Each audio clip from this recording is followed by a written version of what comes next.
My first approach to art making was two-dimensional, partly because growing up as a kid in the city of Newark, the thing that my father brought home from work was paper and pencil. I was pretty much a drawer and a painter, and I worked in that field as a graphic designer and illustrator. At the time, my son was playing with these toys called Transformers. In the package, it would look like a car, but you would twist it, and then it would become an airplane, or become a lion, or a panther, or a bird, or even a gun sometimes. So that got my mind thinking about transforming things, which is kind of what I do now. I one day saw an iron on the street that had been run over by a car. So it didn't have any depth to it. It was flat, like a mask, and it actually looked like an African mask. So that discovery led me to bring the iron into my studio and photograph it, and through the camera I began to see it. There's so many days of seeing it, I looked at it again and I saw it as a Dan mask.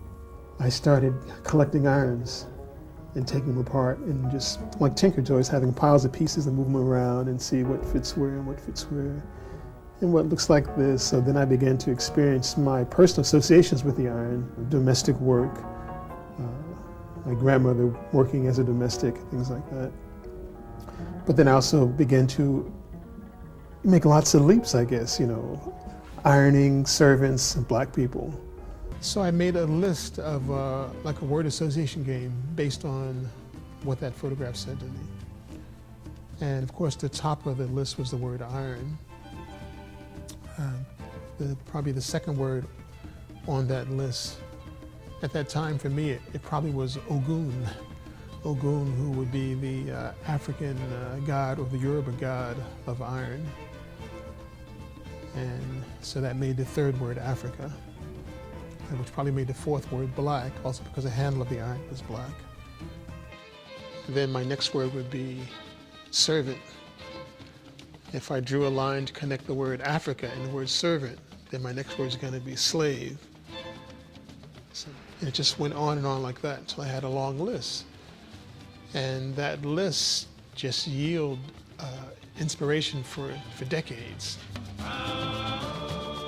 He's taken the object of the iron and the image of the iron, and he's extended the vocabulary. It's gone from being the iron as a domestic object to the iron as a boat. And he sees that not only in terms of slave ships that came to North America, but also it could be the boat that's bringing Haitian refugees. One of Willie's great talents is his use of materials and how most of his work is made from found objects. And what's extraordinary about him is what he brings to that material and what he sees in it. I want people to identify me with the iron because everybody needs, a mark. I mean, it's my logo, the scorch. I change materials ever so often, not because I'm searching, but because something inspires me. So it's like I'm creating my own language, my own vocabulary, and I'm choosing my words as I discover them in various places. Once I acquire a quantity of an object, then that object just becomes a building block, like a Lego or a Tinker Toy or something like that. So I found myself in possession of thousands of shoes. And people have spoke to me about this. They've asked me, why do I use high heel shoes? Do I have a shoe fetish and all those kind of things? And my choosing high heel shoes came because my son had saved all of his sneakers. So by age 11, he had a lot of sneakers, and I wanted to make something out of them. But I came to that idea with a picture in my mind of what I wanted to make, and there were not enough shoes to make that.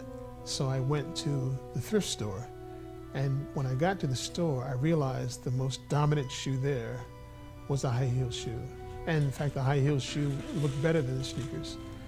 It had more options, it had more shapes, it had more color, more texture, and for me, more energy. After having a pile of shoes and playing with them for hours a day and weeks, maybe even almost a whole month, I was able to see a group of white ones as teeth. And once I had teeth, then now suddenly I had a concept. And because they were female shoes, I felt they had to have female names. And I chose the colors red, black, and white because they were the dominant colors in my shoe collection, but those three colors were like in the tradition of the Yoruba of Nigeria, the colors of the warrior.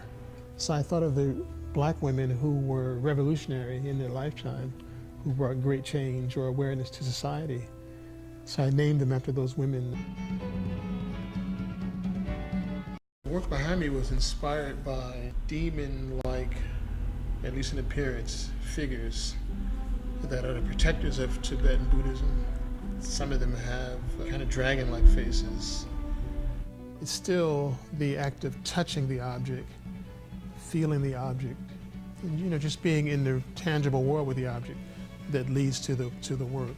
You have to forget what the material is, and the more of it you have, the easier it is. Like I'm looking at you and I can forget that you're a bunch of cells, because there's so many cells there, they stack up and they become a human. So it's the same thing with any material.